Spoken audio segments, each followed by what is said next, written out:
4 ഘാതം 50ൻ്റെ ഇരട്ടി കാണുക. 4 ഘാതം 50ൻ്റെ ഇരട്ടി കാണുക. ഇരട്ടി കാണാൻ നമ്മൾ എന്ത് ചെയ്യുക?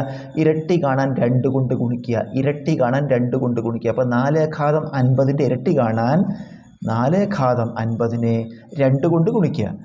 നമുക്ക് ഈ 4നെ 2 സ്ക്വയർ എന്ന് എഴുതാം. 4നെ 2 സ്ക്വയർ എന്ന് എഴുതാം. ഇനി അതിൻ്റെ കൃതി 50. അതിൻ്റെ കൃതി 50. അതിൻ്റെ കൃതി 50 ഇൻറ്റു 2. ഇത് ഒരു കൃത്യംഗ നിയമമാണ്. അതായത് എ ഘാതം എം ഹോൾ ഘാതം എൻ. 2 ഘാതം 2 ഹോൾ ഘാതം 50. 2 ഘാതം 2 ഹോൾ ഘാതം 50. എ ഘാതം എം ഹോൾ ഘാതം എൻ. എന്താണ്? എ ഘാതം ഇത് ഗുണിക്കുക എം ഇൻറ്റു എൻ. അതുപോലെ ഇവിടെ എന്താ എഴുതുക? 2 ഘാതം എ ഘാതം എം ഇൻറ്റു എൻ. 2 ഘാതം 2 ഇൻറ്റു 50 100 ഇൻറ്റു 2. നമുക്ക് വേണമെങ്കിൽ ഇതിൻ്റെ മുകളിൽ കൃതി 1 ഇടാം. 2 എന്ന് പറഞ്ഞാൽ 2 ഘാതം 1 ഇടാം. അടുത്ത കൃത്യംഗ നിയമം എ ഘാതം എം ഇൻറ്റു എ ഘാതം എൻ. എ ഘാതം എം ഇൻറ്റു എ ഘാതം എൻ. 2 ഘാതം 100 ഇൻറ്റു 2 ഘാതം 1. എ ഘാതം ഇത് രണ്ടും കൂടി കൂട്ടുക എം പ്ലസ് എൻ. ഇതൊരു ലോ ഓഫ് എക്സ്പോണൻ്റ് ആണ്.